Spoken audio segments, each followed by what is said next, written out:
kalau kalian untuk berjuang masuk ke partai itu, apakah bukan juga bagian menghidupi, memberi nafkah kepada anak-anakmu yang terdiri dari laki dan perempuan? Apakah itu akan dipisahkan hanya laki-laki saja, perempuannya akan diabaikan? Lupa kalian. Sekali lagi, kalau benar kalian adalah PDI Perjuangan, kalau memperlakukan hal seperti itu, sudah tahu apa akibatnya. Loh, enak saja. Loh ya, buat tepuk tangan yang keras. Ini kan jadi sedikit karena perempuannya sedikit. Ya Allah, ya Tuhanku, Gusti Allah itu maringi loh. Masa lupa ini ada Pak Maruf kalau saya salah. Kenapa Nabi Adam itu yang sendiri diberikan namanya Siti Hawa? Ini kan pelajaran. Saya bukan ngomong sendiri loh. Jadi untuk apa sebetulnya? Itu kan supaya berpasang-pasangan.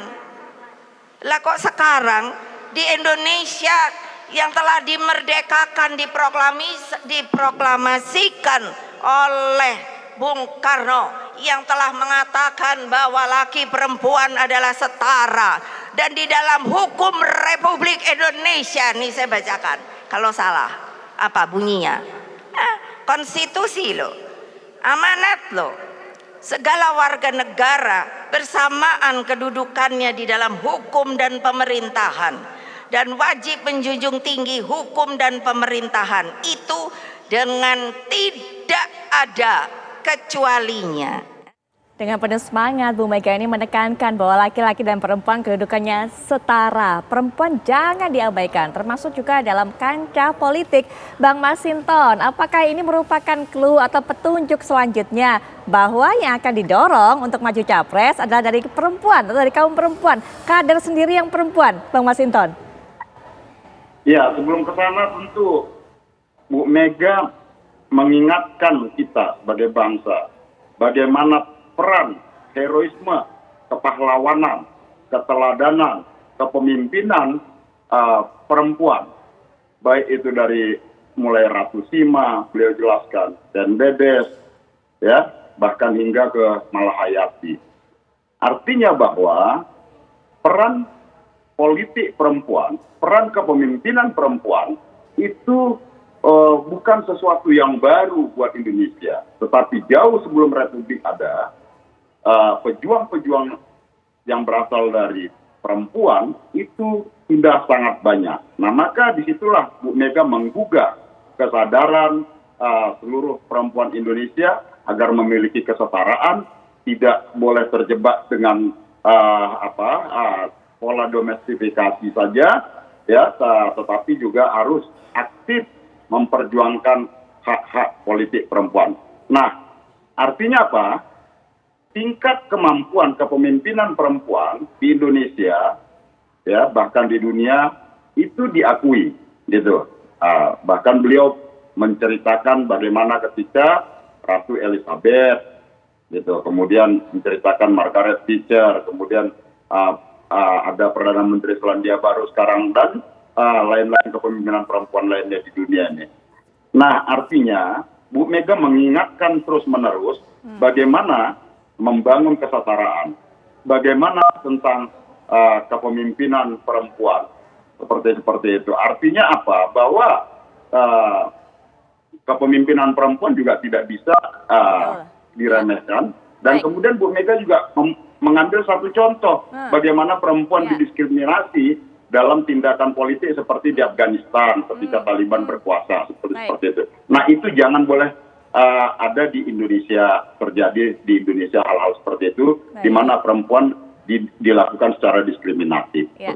Tapi Bang Masinton, apakah artinya juga bahwa capres yang akan diusung perempuan? Gimana Bang Masinton?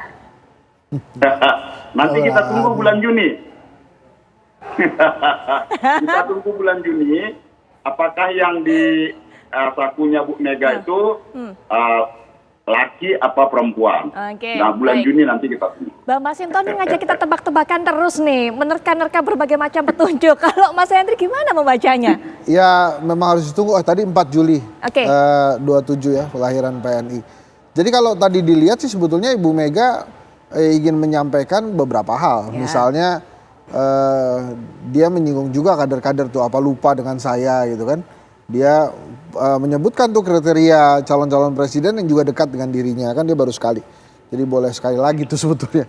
Nah tapi intinya adalah apa yang dilakukan oleh PDI Perjuangan dengan tidak mengumumkan terlebih dahulu calonnya, ini sebetulnya secara strategi politik ini tepat juga. Ibu Mega kan pasti paham betul bahwa semua partai politik ini menunggu PDI Perjuangan, gitu ya. Dan kemudian kalau dia sekarang mengumumkan kan pasti peta perpolitikan langsung terbentuk nih. Nah ini sekarang memang Ibu Mega menunggu supaya yang lain juga menunggu. Jadi dibalik nih, Ibu Mega justru mau lihat partai-partai politik lain manuvernya bagaimana.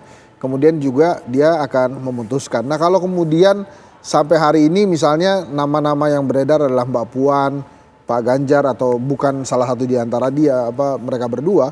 Ini kan pertimbangannya macam-macam gitu. Bu Mega menurut saya tidak hanya akan memutuskan berdasarkan hasil survei belaka, tapi juga ada hitung-hitungan ideologis juga, gitu ya. Karena kalau dilihat dari survei misalnya ya,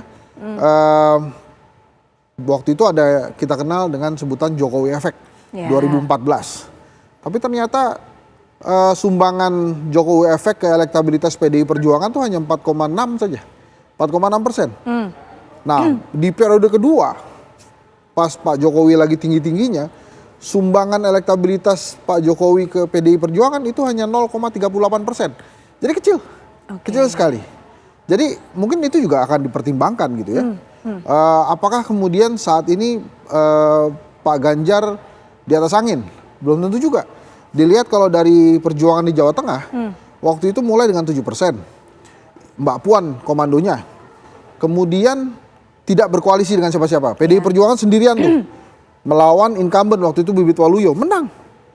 Tapi justru di periode keduanya Ganjar nih, saat Ganjar incumbent, justru memerlukan koalisi dengan partai lain. Jadi ya bisa dikatakan itu kan menurun tuh. Betul. Kemudian dari sisi yang lain, Bu Puan saat ini di berbagai elektabilitas memang lebih rendah dibandingkan Mas Ganjar. Tapi apakah mudah mengalahkan Puan Maharani? Enggak juga, karena struktur partainya PDI Perjuangan itu tegak lurus, patuh, solid dengan apa kata Bu Mega. Betul. Jadi bisa saja itu berbeda, maka memang agak sulit ini melihat siapa kira-kira yang akan didorong oleh Ibu Mega. Pada waktu itu misalnya Pak Jokowi itu sampai diputuskan, kalau kita tanya jawabannya orang mikir tuh.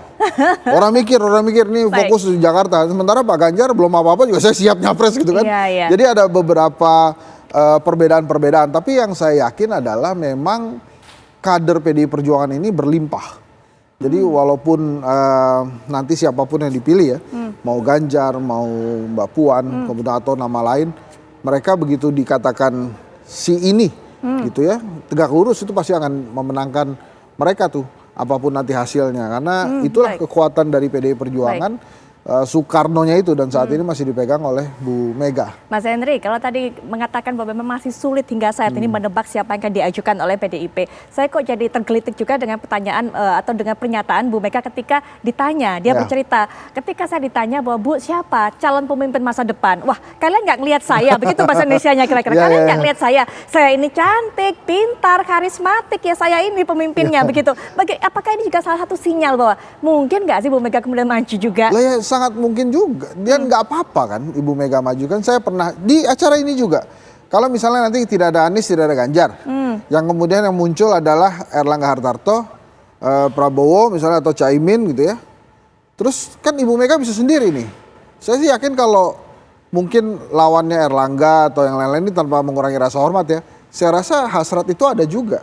Toh sekarang pemimpin senior itu ada di beberapa negara sudah. Jadi ya masih bisa gitu kan kalau Ibu Mega mau gitu. Tapi kalau menurut saya sih tadi hints yang salah satu yang paling penting itu kehadiran cucu-cucu yang artinya memang Ibu Mega satu mengutamakan kaderisasi, kemudian yang kedua sangat memperhatikan generasi muda, yang ketiga memang ini saya sudah mempersiapkan tongkat estafet sampai ke level cucu. Gitu untuk PDI Perjuangan, kira-kira gitulah. Betul. Kalau nama terakhir tadi yang saya sebut ini Bang Masinton, saya lihat di layar kaca senyum-senyum, bener jangan-jangan Bang. Yang terakhir nama yang saya sebut tadi jangan-jangan yang akan diajukan atau akan maju sendiri Bang? Ya, kalau secara syarat ya, umpama kalau kita bicara syarat,